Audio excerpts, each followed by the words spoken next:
have Professor Floyd Wormerly, Associate Provost for Research and Dean of Graduate Studies at TCU. Even though we compete in football, we collaborate in education. So here he is. All right. So with that, Stephen, you start.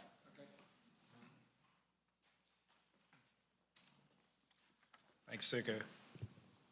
So I'm in the Earth Science Department and here at SMU. And if we could get, is somebody going to get the slides set up for me? There is a, so you can use this.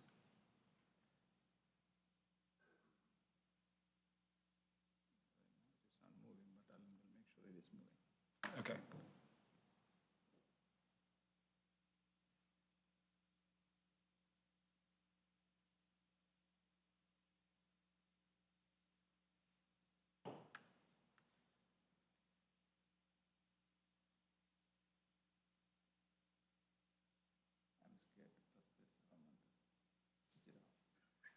It looks like it worked, or at least it moved.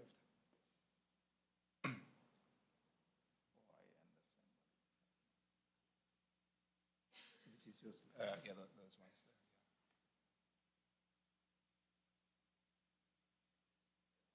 All right.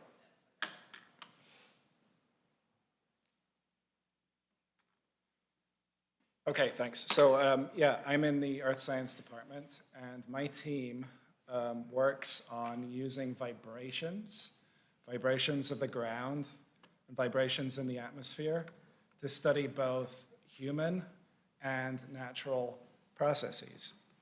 And I just want to say a few words about the research that we do. But first, just to introduce myself, I've been at SMU now for 4 years. Prior to that, I worked at the National Labs for about 12 years. And at the labs, I worked on application of earth science principles for national security problems. So that makes me a bit weird because earth science and national security, most people don't think of those things in the same sentence. But I worked on developing tools as part of multidisciplinary groups at the labs to enable the Air Force and other agencies to do their job better, to be able to detect and locate and identify new types of sources using vibrational data, seismic data, and acoustic data. So what we do is we start with measurements of the ground motion or measurements of pressure in the atmosphere.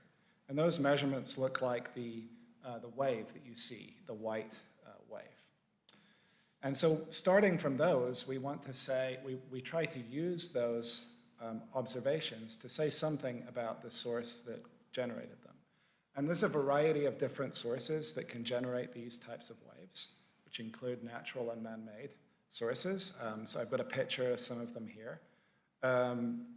Examples include volcanoes. I'll say something about that in a second. SMU has a long legacy of research in this area, particularly around nuclear tests, and there's been a team here since the 1960s, actually, that have been working in this area.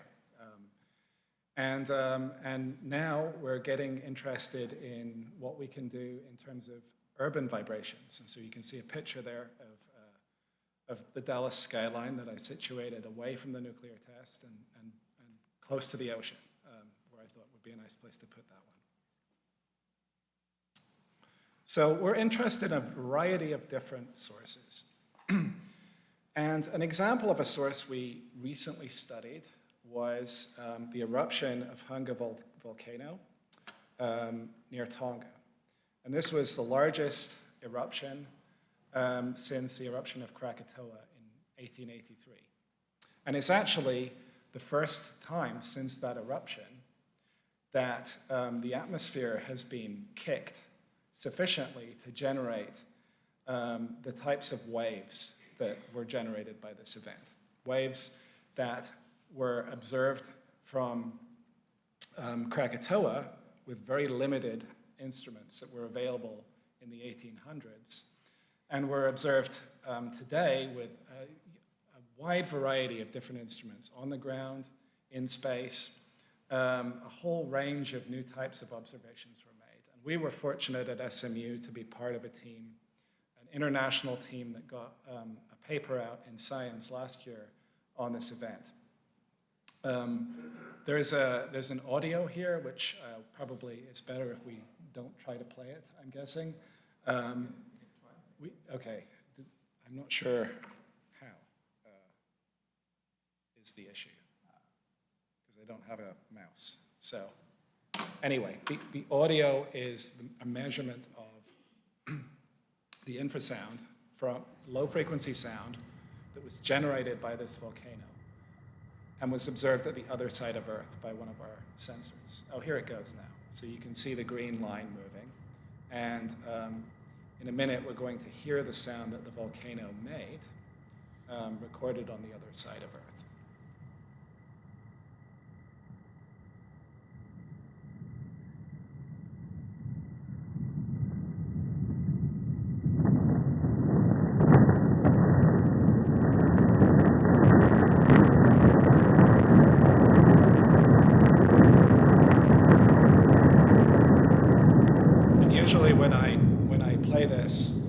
People are less impressed than I would expect. But you just have to remember it's heard on the other side of Earth. So these waves are propagated all around the planet, and we're measured far away. And they tell us about the atmosphere en route as they travel. Another thing my team does is we operate unique national facilities. So we actually have technical staff, full-time technical staff that operate seismic and acoustic sensors around the world. The map on the left here shows a map of the international monitoring system, which is part of the verification regime for the Comprehensive Nuclear Test Ban Treaty. And SMU operates 2 of these arrays for the US government. And so we're on call to basically provide data from these arrays in real time for monitoring nuclear tests. We also operate arrays on the border between North and South Korea that have been critical for our national capability to understand the nuclear weapons capability of North Korea. And the figure on the right shows some of the instruments deployed at one of the sites that we operate on the DMZ. So this is a talk in a session about North Texas. And one of the things that I've always tried to do in my career is work on problems that are useful and to reach out. And also to work on problems starting from how can we help somehow produce a new type of product. So an example is smart cities, and this is an idea, which is how can we make the Metroplex function better?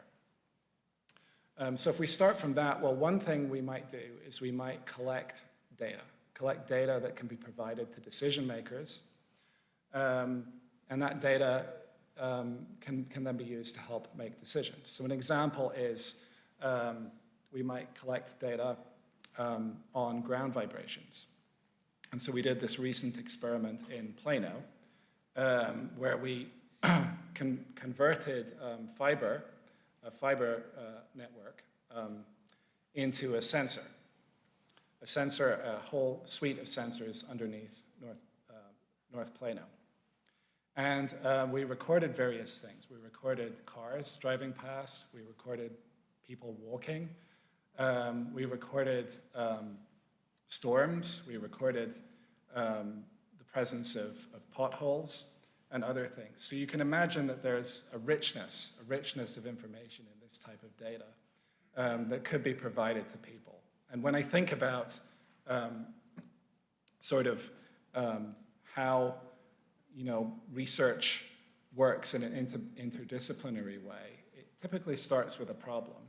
And starting with a problem, and having and discussions with people about that problem is the way that we can identify potential solutions that involve collaboration. And I think that's all I had to say. Thank you.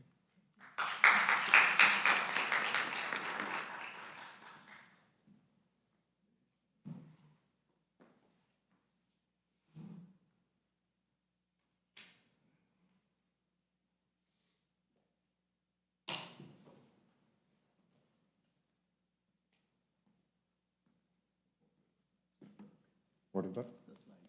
Yeah.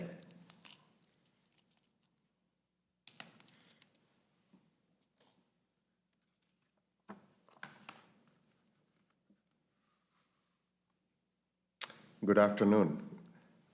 My name is Dinesh Bhatia. I am from University of Texas at Dallas. And before I get started, it is really wonderful to be back. As Dr. Nair mentioned, after my PhD, both him and I, we started as junior faculty members in computer science and engineering here on the campus of SMU. But then I went out and now I'm back in Dallas, but on a different institution. So before I get started on the topic that I am going to talk about, reconfigurable computing, I just wanted to spend maybe 1 or 2 slides to set a context of so that you have a little better understanding of what I do and why I do. I want to start with a very, very simple. Everyone has heard the word microprocessor, which becomes the fundamental computing element for pretty much everything that we do, whether it is your laptop, whether it is your iPad, or any other computing element.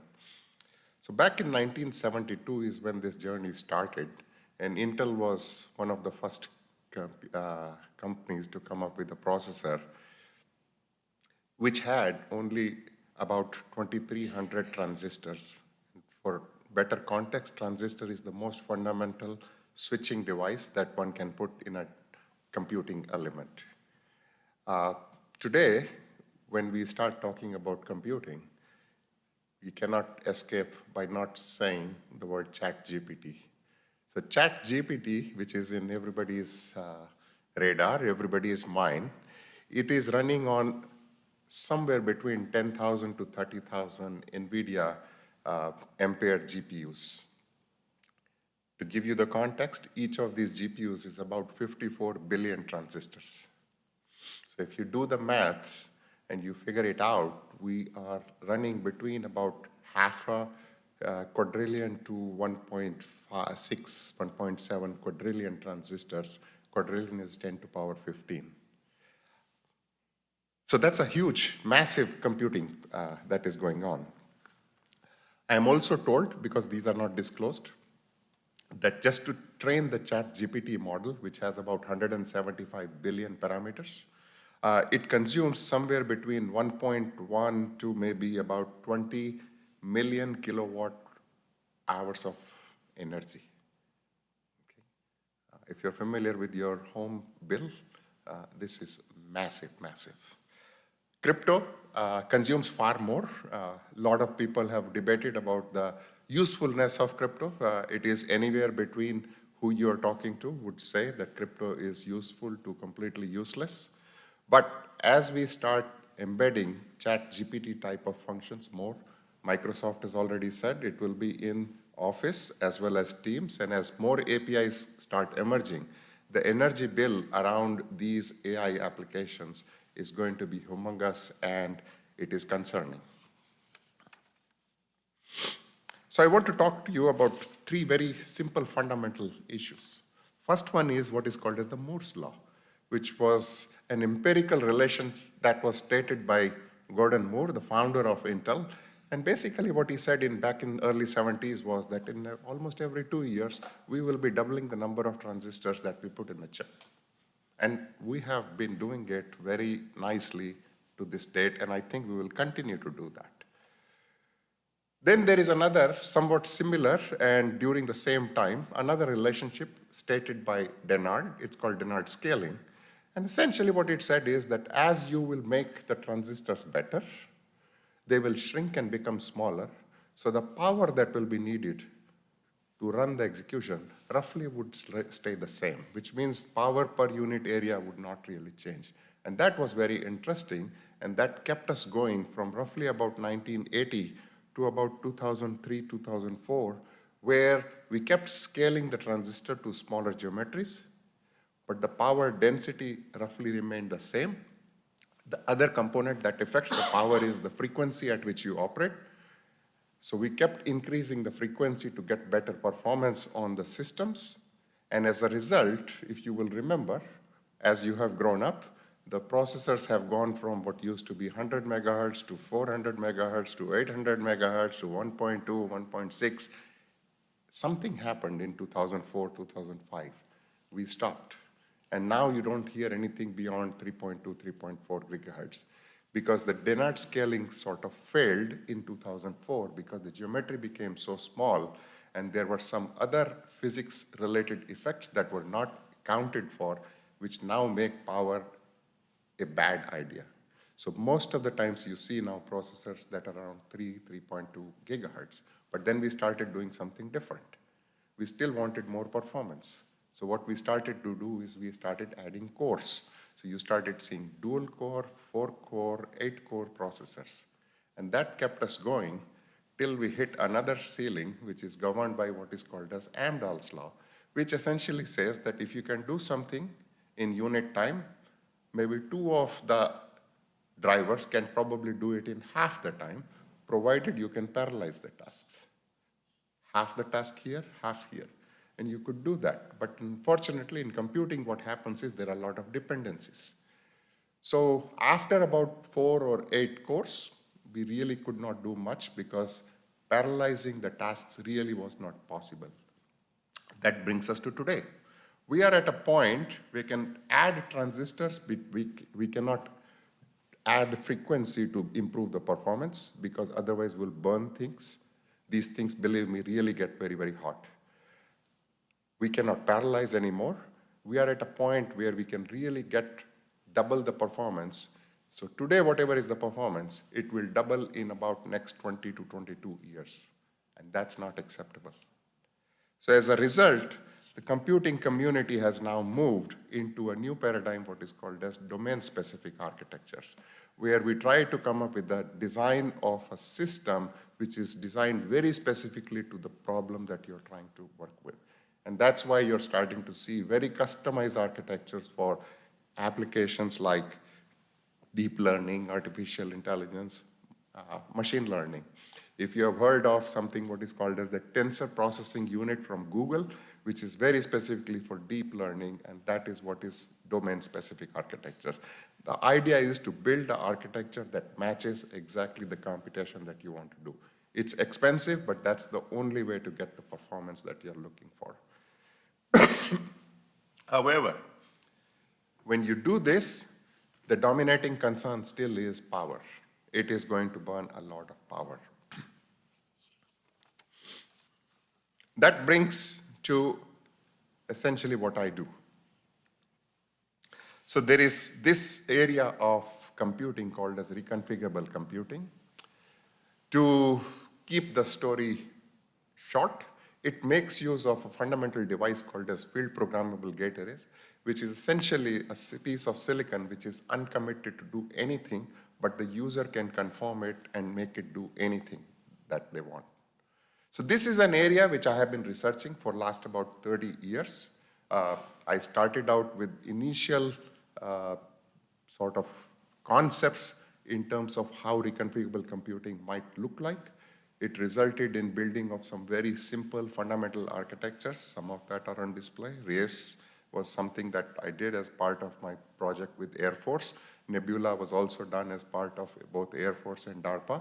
And these architectures essentially give you the ability to design a very specific application in hardware on demand at your need whenever you want. And that's what we have been working on. The reason these architectures are very, very in demand now is because the energy efficiency for the performance is very, very high. compared to the popular GPU, graphics processing unit, that companies like NVIDIA produce, these can be as much as 4 to 5 times more efficient when it comes to how much processing I can do for a unit power. And that makes these computing elements very, very exciting. Just to give you an example, Intel acquired the biggest manufacturer of field programmable gate arrays, Altera, for a specific reason, because they see that as part of their future business. AMD recently acquired a company called Xilinx, which had more than half of the share of the market, for a specific reason, because they see this in their future. Today, if you look at the Bing search engine that is from Microsoft, all of the backend search actually runs on field programmable gate arrays. Baidu, which is the Chinese search engine equivalent of Google, runs entire search using FPGAs. And Amazon, on its AWS cloud, actually has a very large investment that is available, which is essentially for high-performance computing using field programmable gate arrays. So, what do I do? When one thinks of an application which you can quickly code and put it on maybe a processor or a graphics processor, but when you want to take it to an FPGA, there are lots of steps on the design that are involved. Either you have to be a very proficient hardware engineer, or somebody should do the magic job for you so that you can still be a software thinking in terms of software. And that's what I do. I try to build tools which will take applications that are expressed in simple programming languages like Python, C, C++, and come up with an automatic translation of those so that they can go from a description in a programming language to generation of an architecture that would be suitable for implementing that application, to translation of that architecture into a logic that will be implemented on the actual hardware, and finally, the physical realization of that on the chip. These are very, very intense tasks. If one were to do this by hand, starting from the software description to the actual implementation, could easily last anywhere, depending on the size, from few days to few weeks to months. And what we do as designers, I build electronic design automation tools that not only map these processes quickly, but also give very quick estimates which are based on AI and machine learning, so that when you have your application in hand, it can upfront tell you that when you will map it onto the architecture, what kind of power you will consume, what kind of resources you would require, and what kind of performance you may be able to get. So that's one flavor of some of the work that we do. In addition, we are also building fairly large automated tool sets that are for mapping deep learning architectures onto these platforms. Goal here is very, very simple. You want to do highest performance computing at the lowest energy budget. And that's really what we are heading towards. So in conclusion, here is what I will say. Time is now. We are not going to let our desire go down towards high performance computing applications. AI is coming. Computing is going to happen. Chips for America Act is going to enable a lot of semiconductor-related research in the United States. The pie is very, very big. If anybody is interested, let's collaborate. This is where we will go, and I think this is where North Texas is going to play a very big role in research in coming days to come. Thank you so much. I hope you enjoyed this talk. Thank you very much.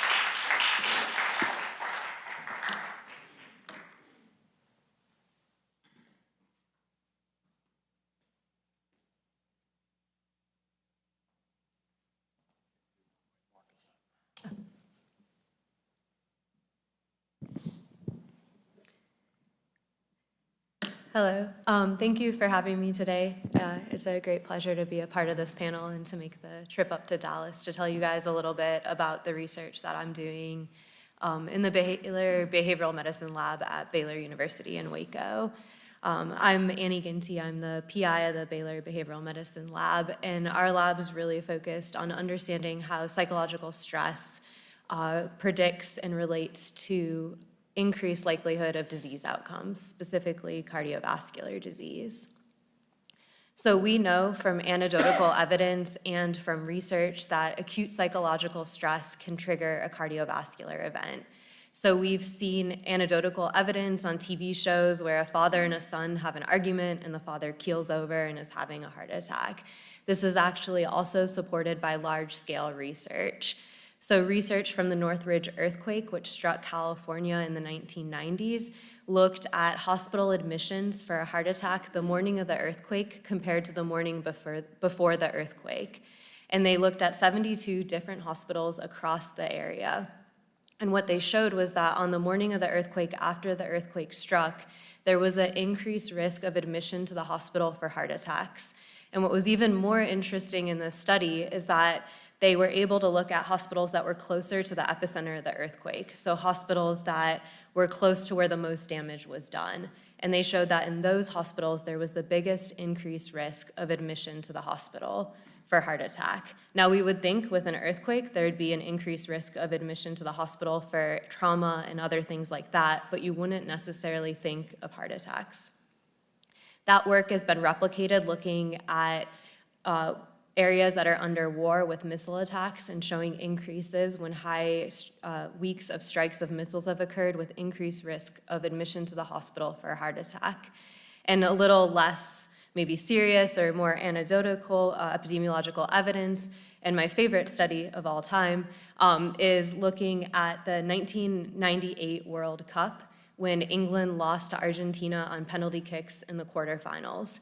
So for those of you who follow soccer or football, if you're European, England, a proud English person will tell you that they won the World Cup in the 1960s, and they have not won a World Cup since then. They won't tell you that. But they put a lot of money into their soccer, into their football. They start training these kids when they're 7 years old, and they haven't done well, and they're really well known for losing on penalty kicks. So in the 1998 World Cup, David Beckham was red carded during the game, and then they went to penalties and they lost. And what these researchers did is they looked at admissions to the hospital the day of the match and the evening after the match and the morning after that, compared to the year before and the year after. And so they had, and this is a nationwide, looking at all the hospitals, and they showed there was a 50% increased risk of admission to the hospital for a heart attack on the evening of and the morning after. And so while it's less serious because it's a football game, it shows that things that are psychologically stressful can trigger a heart attack. And the question becomes, why is that? Why can psychological stress lead to cardiovascular disease, but also why can it trigger a heart attack? And this is where something that we call the cardiovascular stress reactivity hypothesis was formed. And the stress reactivity hypothesis is really what I would call the bread and butter of our lab. So we bring people into the lab and we create a stressful environment and we measure their physiological responses. So this could be their cardiovascular system, neural responses, endocrine responses, inflammatory responses. And we're trying to understand those individual differences and how they relate to current and future disease states. For the sake of this talk, I'm going to primarily focus on the cardiovascular responses. And so when we're looking at these two graphs, they're a little different than we're used to seeing. Each graph represents one participant. So if we look at the participant on the left, on the x-axis of both graphs, we have the metabolic rate, or how hard their metabolic system's working. And on the y-axis, we have their heart rate, or how hard their heart's working. And you can see that in both graphs, when the person is exercising and the exercise gets harder, they have an increase in metabolic rate and an increase in heart rate. So their body is maintaining homeostasis even though it's working harder. But when we look at the psychological stress, which is the open squares, we see that the individual on the left has a large increase in heart rate in response to the psychological stress that's not met by metabolic demand. So their heart is working in excess of what's needed. And if we think about that over the long term, we know from research that high levels of psychological stress across the life course predicts cardiovascular disease, but not everyone who has psychological stress is going to get cardiovascular disease. And so the theory kind of postulates that those individuals, like the person on the left, are at greater risk of cardiovascular disease because over time their heart is working in excess of what's metabolically appropriate.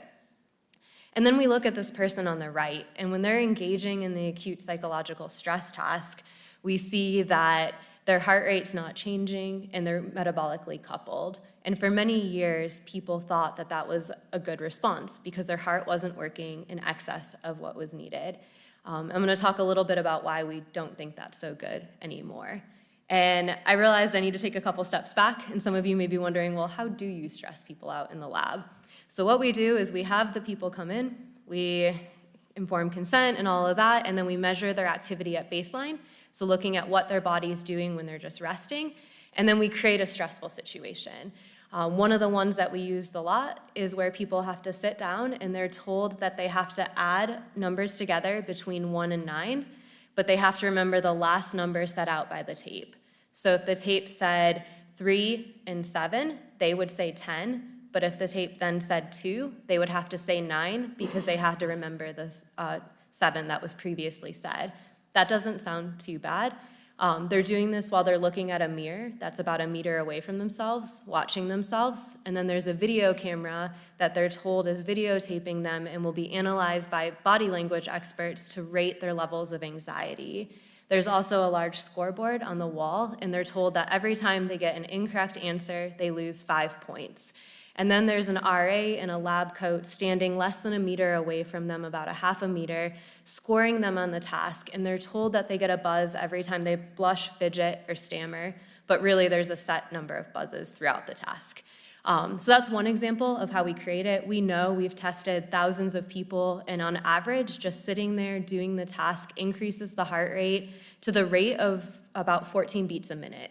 So a pretty high increase compared to what is normally happening. There's other tasks we give where people have to give a speech to maybe explain why they're a good person.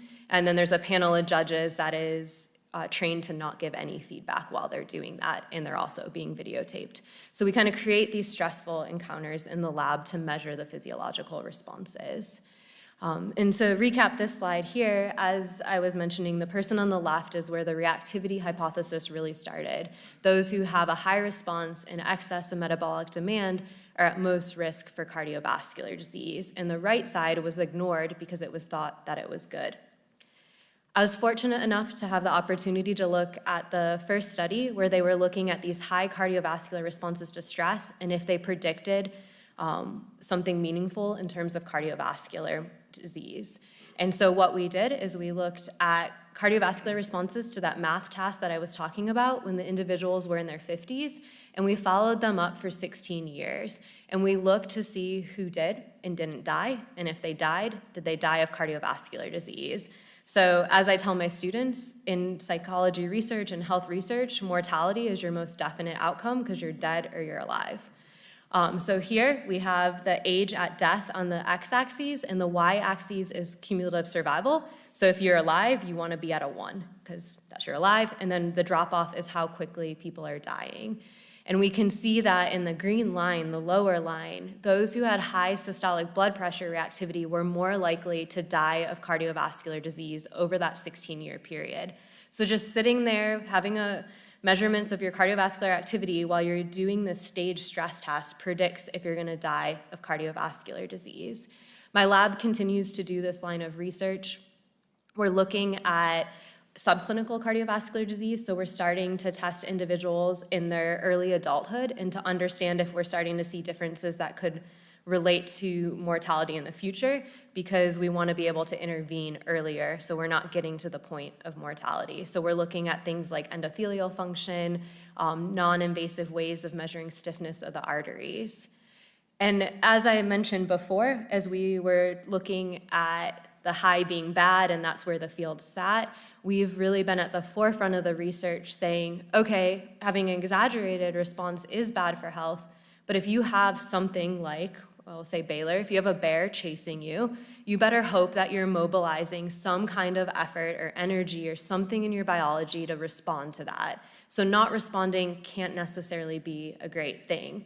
And so what this study shows is we started to theorize it saying, okay, low reactivity may be related to these adverse behaviors, and these adverse behaviors themselves may relate to cardiovascular disease.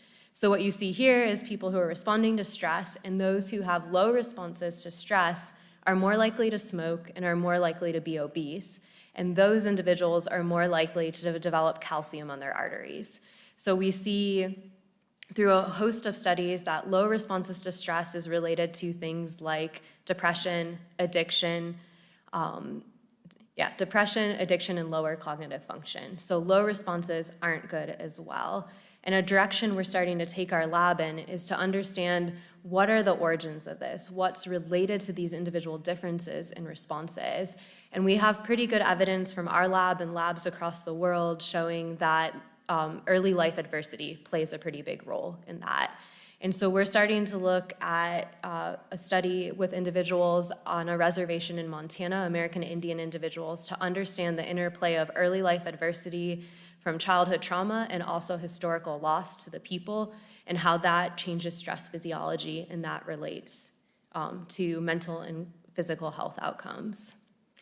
And so the summary of that is that high and low is bad. You want to be somewhere in the middle. You want to respond, but you don't want to respond too much. You don't want to not respond. And just to conclude, in keeping with the theme of the event today, I wanted to highlight some of the work of one of my graduate students in the lab, Alexandra Tyra. So she's really interested in stress. Obviously, she works with me, but she's really taken our work in a direction of emotion regulation. So she's carved out her own line of research. And these are two examples of papers that she's worked on. So during the COVID-19 pandemic, she looked at how individuals regulate their emotions measured before COVID, before we even knew COVID was happening, and looking at those trait characteristics. And she showed that certain ways people regulate emotions predicted if they were having a more detrimental stress or effects of dealing with the COVID-19 pandemic. And she's also done some really interesting work in American Indian communities looking at emotion regulation strategies and ambulatory blood pressure, or blood pressure that's measured throughout the day. She's currently in the United Kingdom on a Fulbright scholarship learning more about intervention work so that when she does her independent line of research moving forward, that she can develop interventions. And so I hope I taught you guys something about stress today, and thank you for your time.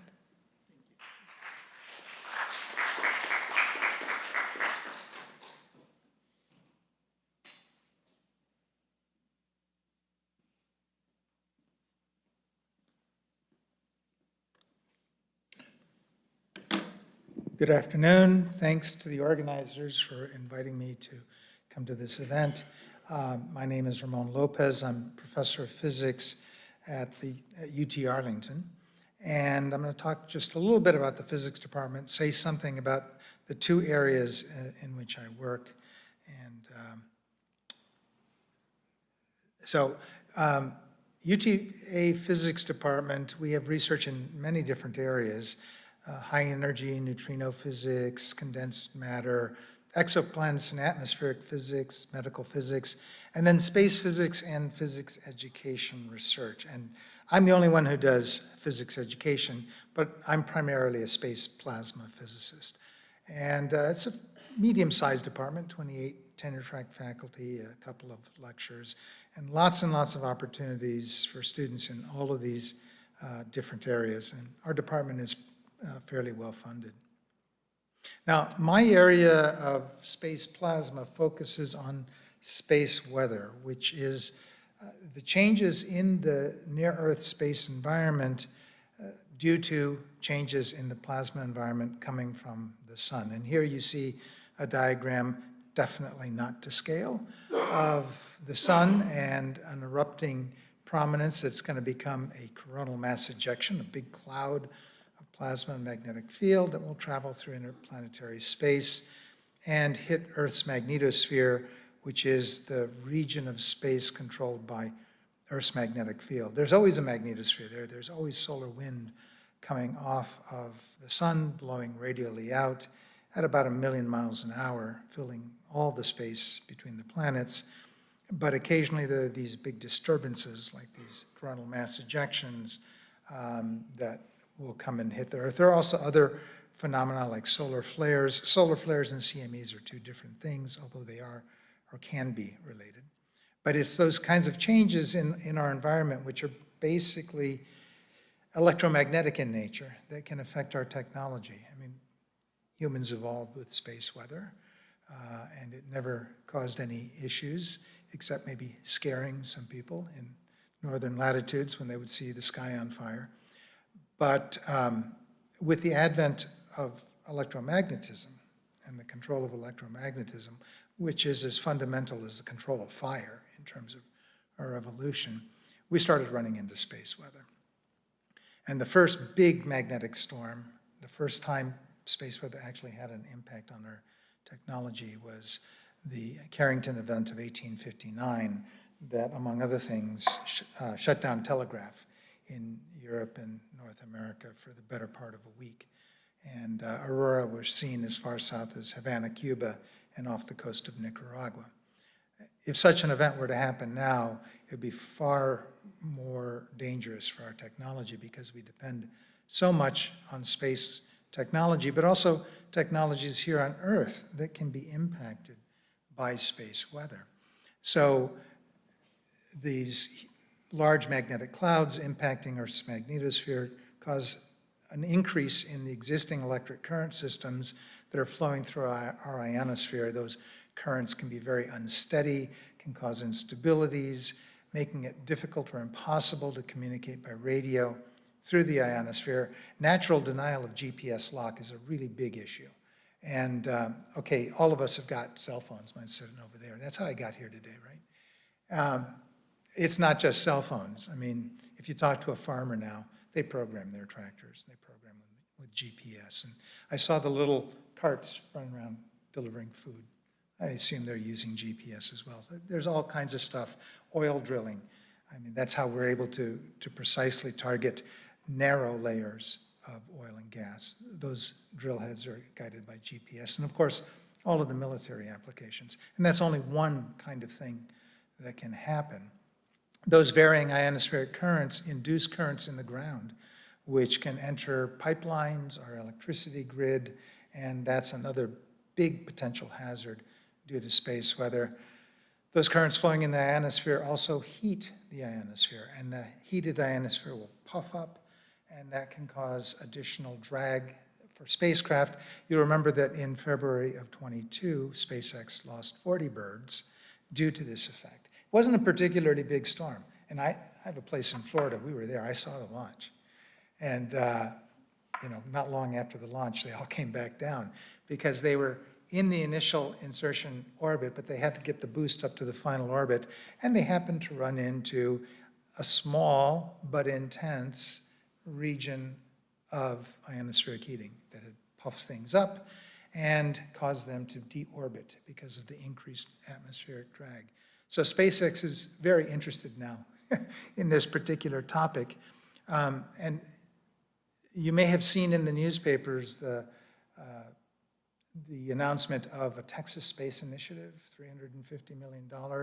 That's the number being bandied about in the legislature. If you do some digging, you find an organization called TechSpace, that's a private group.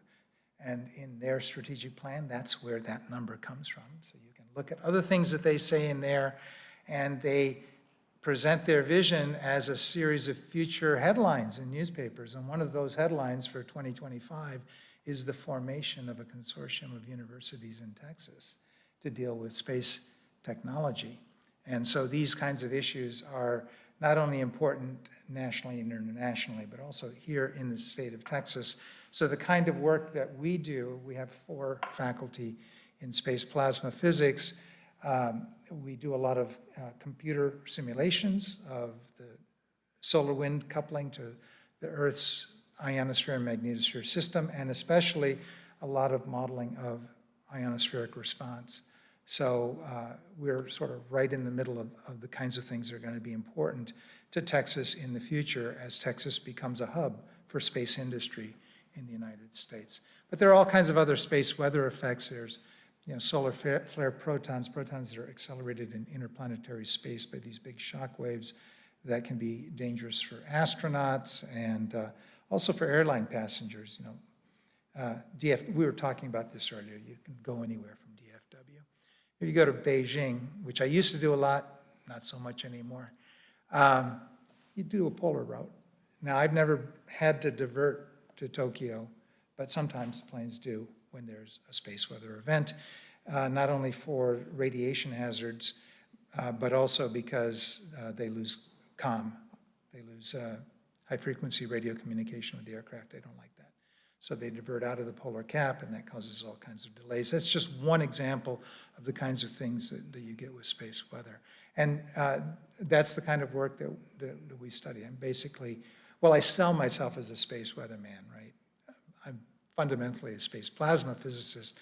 There's interesting questions, but there's also significant applications of that work. Now, the other thing that I do is I work a lot in physics education, and physicists have learned a lot about physics education by doing essentially applied cognitive science. And that's the other hat that I wear. I've graduated several PhDs from my department whose research was in issues of teaching and learning physics, things like spatial and visual cognition in physics education, et cetera. And it is important for us as physicists to understand how students learn about physics, both at the undergraduate and graduate level. And let me give you just an example of the importance of understanding physics. And I'm not going to comment on these slides. I just want you to observe what's going on here.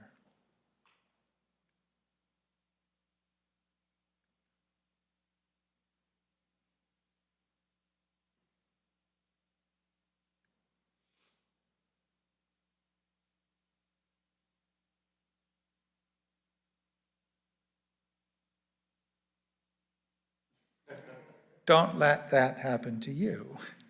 Understand physics. One of the problems with physics education or STEM education in general is that traditionally it's gone something like this. So it's very important that you learn about traxylene. Traxylene is a new form of Zianter. Traxylene is monotildin serostania. The serostanians crystallate large amounts of FeVon, then baractorate to quasi-traxylene. Traxylene may be, well, one of our most Lucas sneeze laws because of our Zianter Leslich. Everybody got that? Because I can ask you questions. Like, what is traxylene? Can anybody tell me what is traxylene? Somebody must be able to tell me what is traxylene. Nobody? You can read it right there. It's very important, yes. In fact, okay, I got an answer, so you're TA next semester. But you know, you can ask these questions and you could answer them. You could ask, what is traxylene? It's a new form of Zianter, monotildin serostania, and why it's even important to know about it. But what's the real learning that goes on? All too often in STEM education, students parrot back what instructors tell them, as opposed to real understanding, true building of coherent conceptual frameworks. And this occurs even with graduate students in physics, because they come to us with naive conceptions that were unresolved in the first place in their undergraduate education. They're very good at learning about traxylene and repeating that, because in fact, in graduate education, especially in STEM, you have a Darwinian filter that selects people who are able to learn in that mode and repeat things back. But we're looking for more than that if we're really looking to produce physicists who can do real research. And so my current work in physics education is really focused on things like active learning in graduate and upper division classrooms. And you know, with the shutdown with the pandemic, I had to have my class online, and I was teaching. All my classes are partially flipped.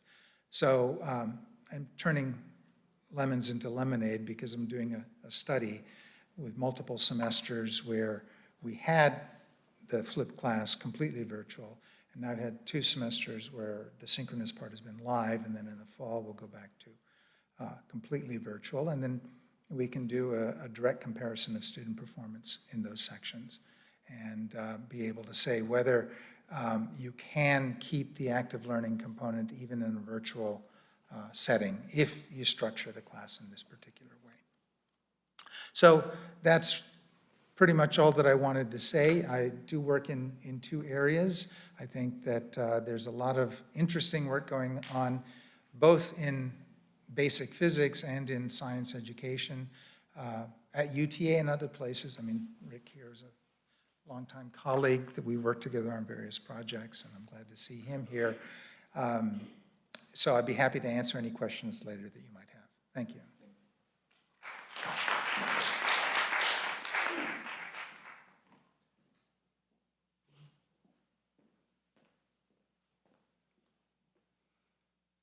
Well, I know people try to be nice when they say last but not least, but I might be the least.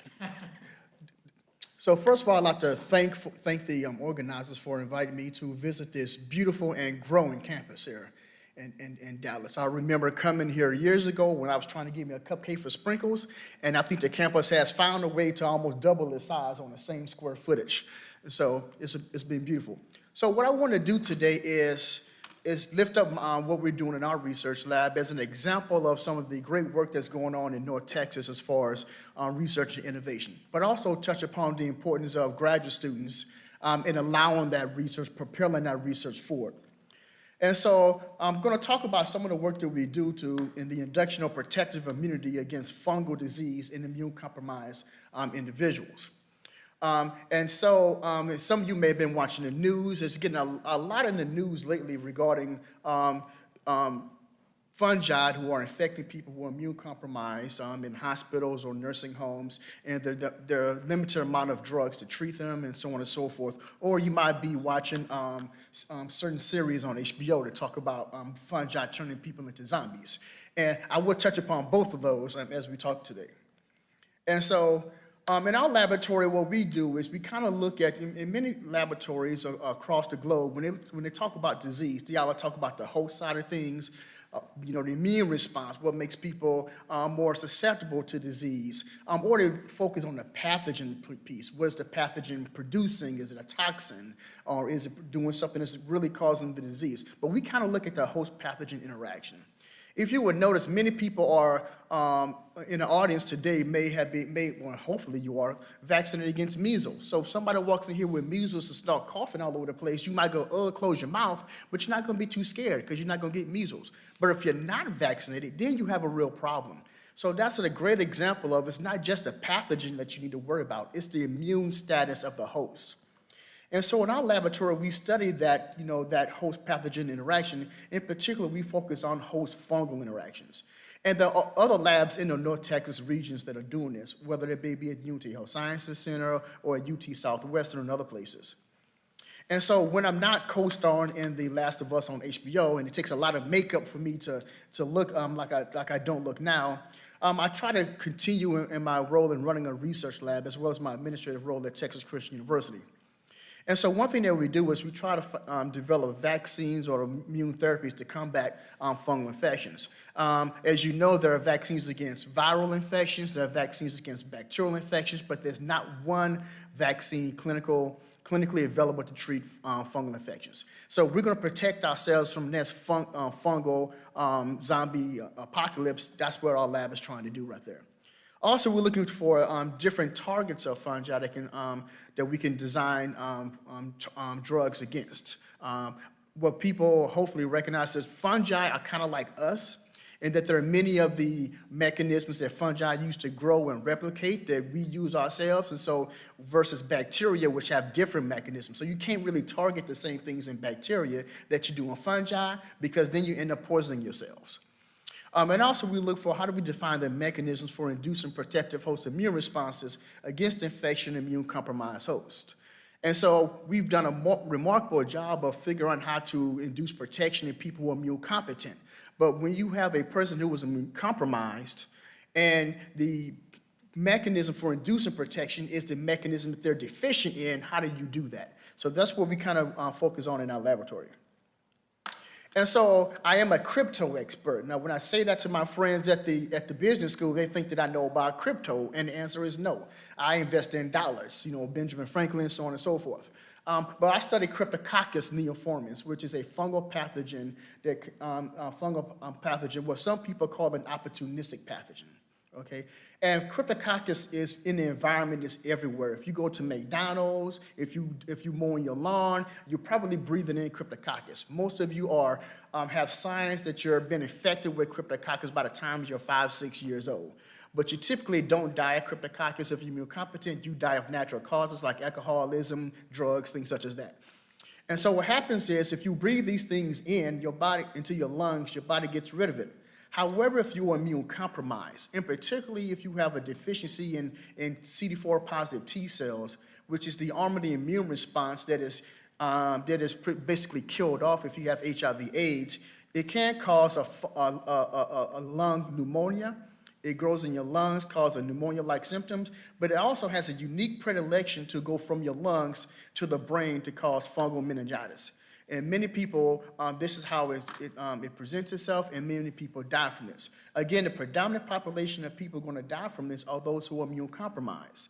And so in our laboratory, we try to figure out how can you protect people against this disease, particularly those who are immune compromised, because that's the target population. And so we've done some studies to show that, that we can, in fact, that there is potential in doing this. And just to break this down to make this slide a little bit easier to digest, what we've done is we've taken the organism Cryptococcus neoformans, which you see in your bottom left right there, which it appears as a yeast, and we actually made that organism produce a protein that boosts the immune response. That protein being the cytokine interferon gamma. And when we give mice this strain of Cryptococcus neoformans that produces interferon gamma, it actually induces a protective immune response against itself. And then we went on to show that we can, then if we come back and infect those mice with the wild type organism that does not produce interferon gamma, that they're 100% protected against that organism. It was the first time that any animal model that had been able to show a vaccine immune response against this pathogen. But what we see here in this slide is that we've actually taken B-cell knockout mice, and these mice are unable to produce antibodies. We're able to vaccinate these knockout mice that do not produce antibodies with this interferon gamma producing strain, wait 70 days, and then come back and deplete T cells from these mice. What you see there in green are mice that we depleted CD4 and CD8 positive T cells. But then we also had a group of mice that we depleted CD4 positive, CD8 positive, neutrophils, and natural killer cells. So these mice basically have no immune response. And then we reinfected them with the wild type strain. And as you can see there, we're able to have 100% protection in mice that have no T cells, no natural killer cells, no neutrophils. Come to find out that what we're able to do is induce protection via two population of cells that are innate cells, macrophages and dendritic cells, that are not known to induce vaccine-mediated immunity. This is called a trained immune response. But in essence, we have one line of work that we have in our laboratory that shows that in animal models, we're able to induce protective immunity in severely immune-compromised animals. And right now, we're trying to humanize that system and study this in humanized mouse models.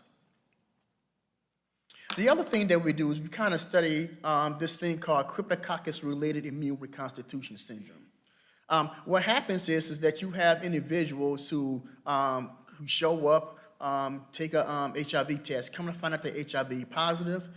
So then what happens is they put them on antiretroviral drugs because you want to kind of tamp the HIV down so that the immune system comes up. So then what happens when the immune system starts to rebound, if they have Cryptococcus in their bodies or Cryptococcus, any signs of Cryptococcus in their bodies, the immune system wakes up and it's like, what the heck is going on here? And then their body respond to it, and many people end up dying because of swelling in their brains. And so as I have here, IRIS afflicts upwards of 66% of HIV positive patients. And so what we try to do is figure out how can we prevent these populations of people from dying because we give them these antiretroviral therapies, their immune systems wake up, and now they're having to deal with swelling of the brain. Now, one thing that they do is they try to give corticosteroids or something like that, or other non-steroid anti-inflammatory drugs. They kind of keep the immune response down. But then now you're suppressing the immune response and you're not fighting the virus. So it's kind of like, what do? Do you fight the virus, let the immune response come back? Or do you suppress, or do you allow the immune response to come back and now you're dealing with virus? But also what we find out is that when they try those in patients, some of these corticosteroids that they're given actually inhibit the activity of antifungal drugs. So you're trying to prevent IRIS, you give them these drugs, but now it inhibits the antifungal drugs, so you can't treat against the fungus, so what do you do? So that's what we're trying to figure out, what do we do? And so one thing that we did in our laboratory, we tried to figure out, when we look at the immune response, to try to figure out how can we protect these people. And one thing that we did was we look at this pathway, and you don't need to worry about what LTB4 stands for, because if I told you, you're going to forget it as soon as we leave here. That's not the important part. But it kind of gets to the value of graduate students, because this was something that one of my graduate students wanted to look at. And so this LTB4 is involved in stimulating a lot of immune responses. You see them pointing to all these things that they stimulate.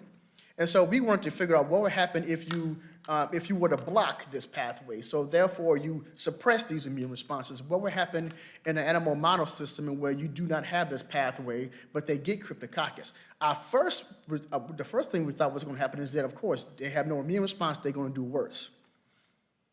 And so we tested this out. We actually have a mouse model of cryptococcal-related immune reconstitution system that we developed in the laboratory. So we tested it out. And so to do that, we took some mice, we depleted them of T cells. First, we infected them with a low number of cryptococcus, and then over the course of 3 weeks, we stopped the depletion and let the T cells come back. And what would normally happen when we do that, the mice would start feeling bad, they would get big, their brains would swell up because their immune response is coming back and they're responding. So if you look there in the white circles, what you would see is in the wild type animals, those mice start to succumb to the symptoms of iris. They start to pass away. And if you look at that picture on the left, you kind of see an example of what you see with these mice. Their brains start to get big. They start to lose weight. They're shivering. This is not a healthy looking mouse. And of course, we have to sacrifice this animal because we can't let them just go on and suffer. But then if you look at the mice in which we inhibited this pathway, these 5-low knockout animals, they go on to 60 up to 100 days. They do not succumb to disease. And if you look to the right, they're nice, skinny, and fit, like they're about to go run a race. They're talking about when you're going to feed me. They want some water. They're looking perfectly fine. What you don't see here is that both of these animals have the same amount of cryptococcus in their lungs and in their brains. But just inhibiting this pathway is allowing these mice to live. And so we've also done some studies where we inhibited this pathway, not by using knockout mice, but by using drugs. There are drugs already clinically available that block this pathway. And we've already done some initial studies to show that we have a significant increase in mortality in animals given these drugs that block this pathway. And also we've done some studies to show that those drugs that we give to block this pathway do not inhibit antifungal drugs. And so the whole point is that we're able to not only allow these people to survive longer, but we're also able to give them the antifungal drugs so that they can deal with the fungal infection.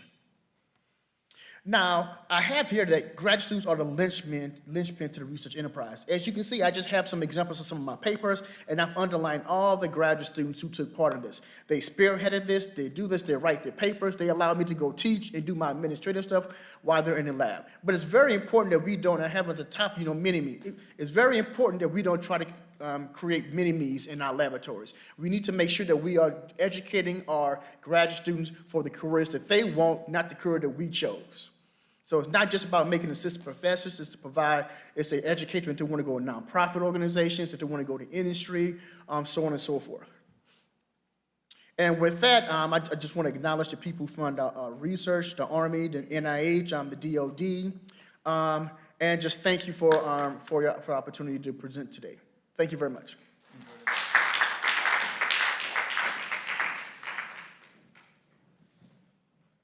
So Alan, how many minutes do we have now? Yeah, before I open up for questions, I have a proposal for collaboration between, people on this panel.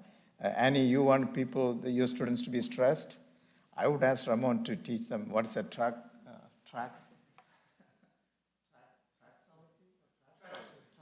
Traxolin. And then, Stephen can simulate earthquakes, between those two. You can get enough stress you want. By the way, I have a lot of questions to ask, but I will open up for the questions from the audience first, and then we'll go from there. Any questions from the audience?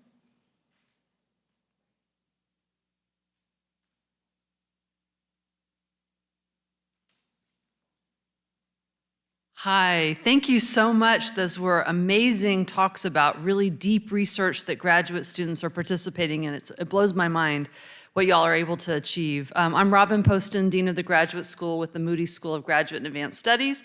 I wanted to ask you guys a big question, bigger picture question maybe. You know, Silicon Valley, Boston, maybe even Austin, Texas, hate to mention them, they're down the road, but those cities are known as innovators and hubs of great thought leadership in certain industries. Dallas doesn't seem to have that reputation, at least outside of Dallas. As researchers, as universities, what can we do to help bring in and create a North Texas true, powerful, how do we replace Silicon Valley? And people want to come here.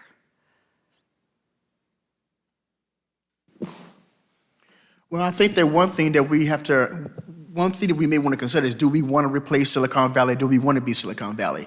I don't know if I'll be able to afford a house if that happens. But I think that one thing that we need to do is we need to make sure that we have our public-private institutions are partnering with industries and corporations and with our state governments to be able to partner with these industries, these corporations, so that we can provide that intellectual capital that they need in order for them to move into this area, to be able to bring those corporations and those people here. And that's what many of these other places have been able to do. Of course, they probably have much longer opportunity to being able to do that. But I think we do have a great tax structure in Texas to bring people here.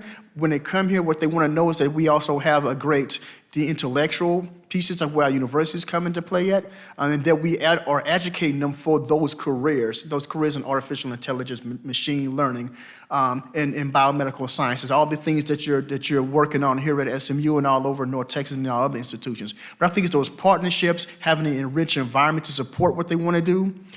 And many of these corporations are looking, as you mentioned, Austin, to come in our areas. And what drove that primarily is also that they had UT Austin there that provides that capital. But I think we can provide that as well.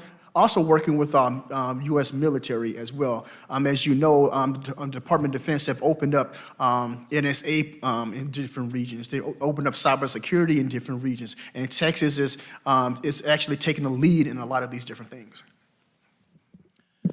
Texas is going to be a leader in the space industry, and the state is moving aggressively to do that. I think Texas and Florida both are moving in that direction. So I agree, you don't want to replicate Silicon Valley. There are plenty of problems there. And that's why a lot of those people will move here. Just look at the cost of a U-Haul going from San Francisco to Dallas versus a U-Haul going from Dallas to San Francisco. People will come here because the opportunities will be here, but they'll be the opportunities of the future high-tech industries, not the past high-tech industries. And the Texas Space Initiative is a good marker in that direction. Any other comments? You good? All right. Thank you.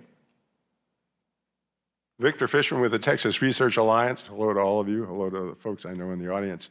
A thought about the previous question, and that is part of the way we gain that heft that will allow us to compete across a number of areas is through collaboration.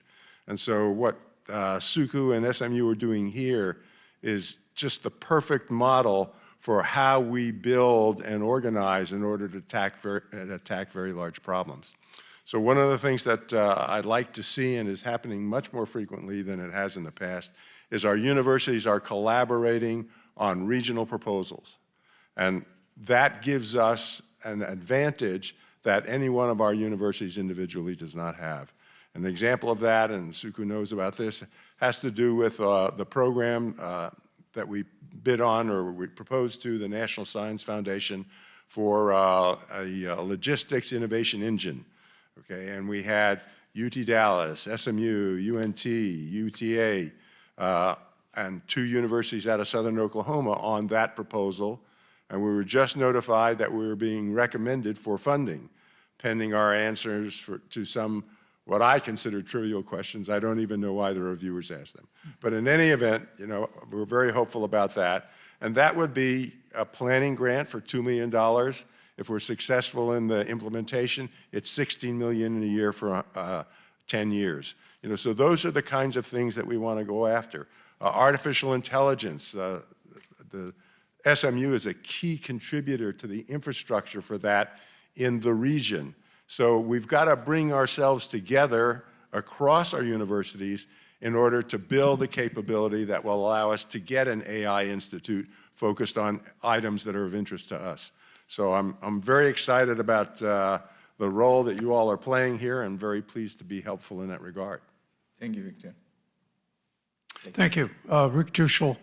I'm the director of the Caruth Institute for Engineering Education, and I want to pick up on what Ramon was saying about the importance of education in the process.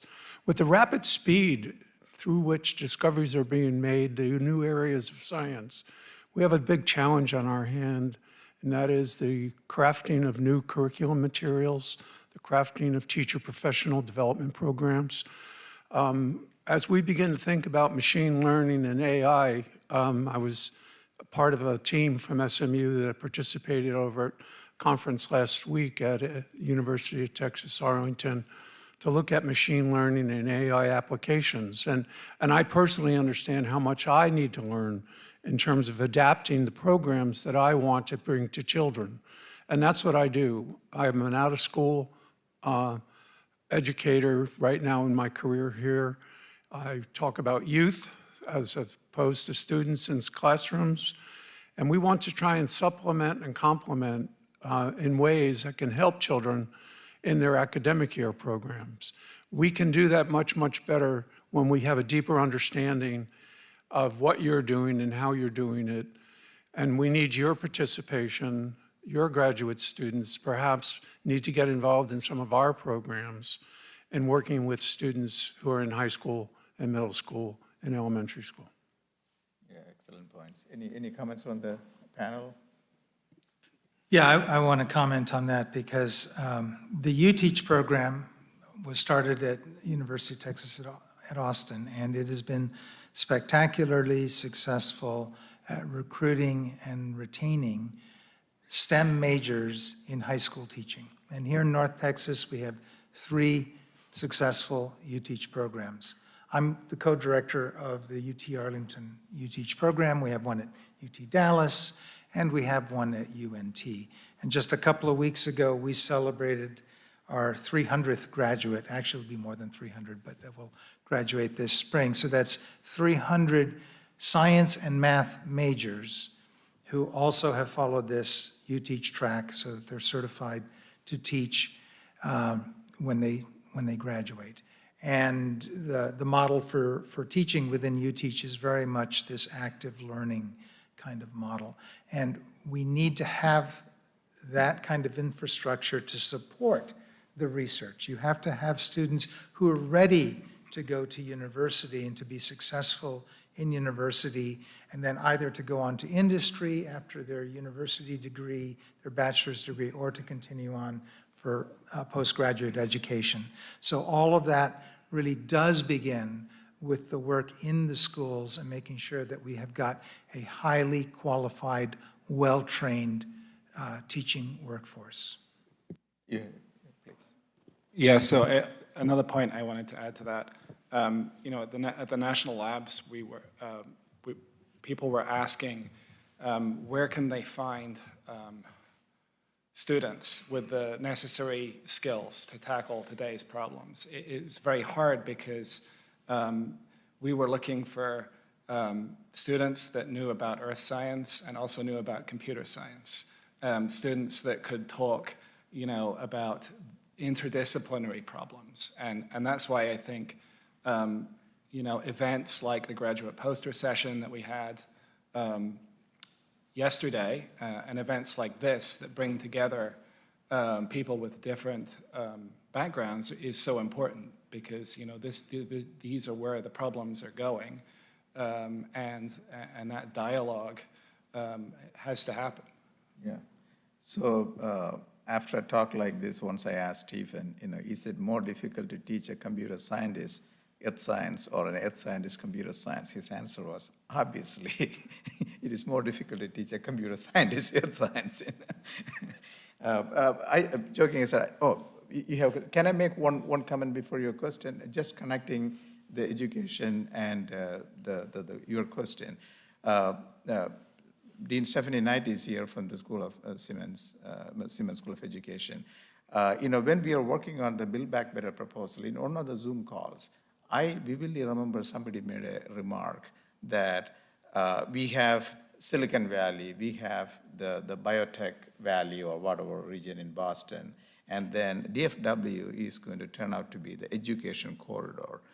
I believe it is because of Simmons School and the whatever 4 or 5 nationally recognized universities we have, the education programs, and then what Rick was talking about. And eventually that may be one of the linchpins we will have to build this area to be something like Silicon Valley.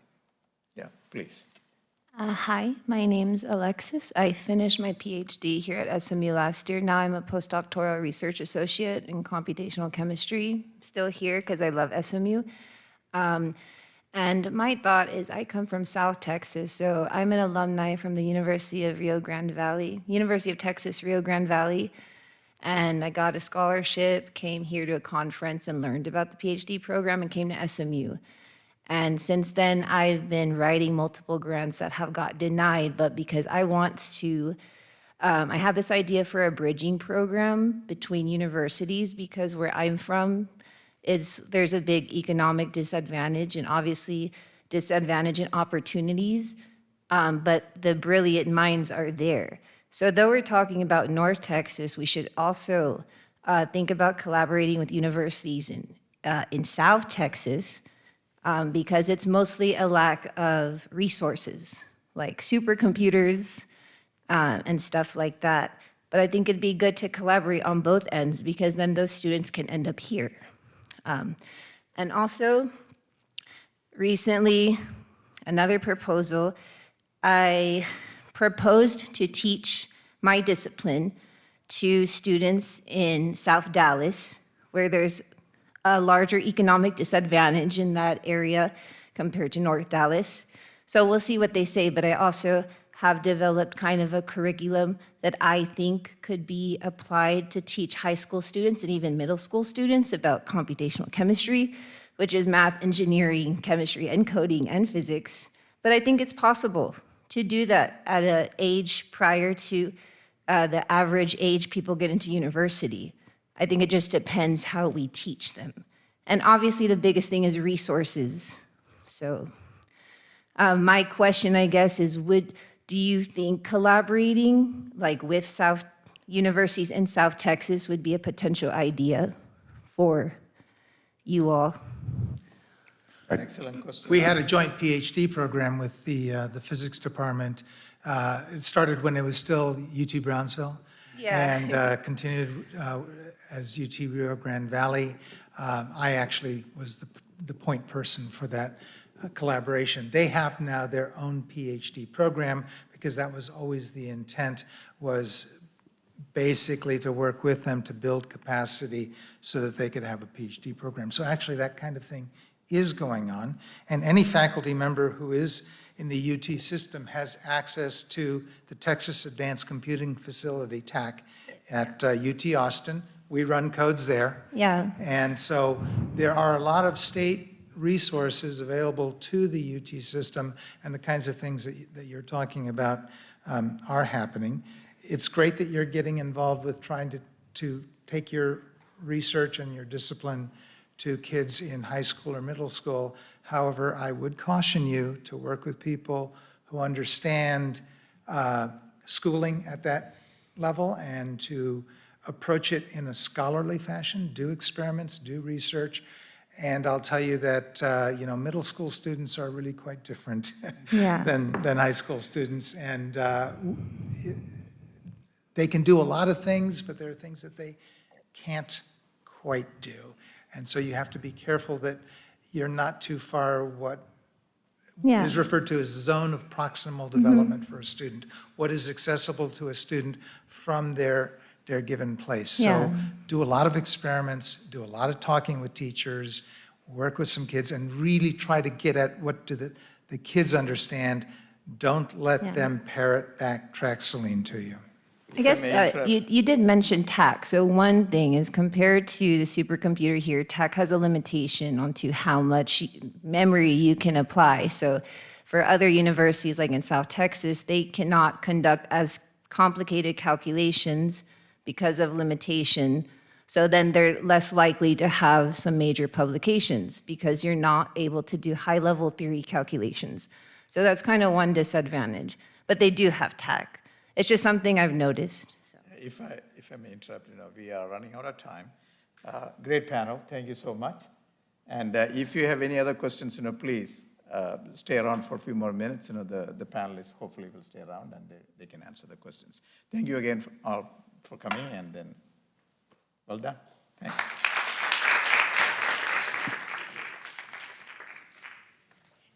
And we've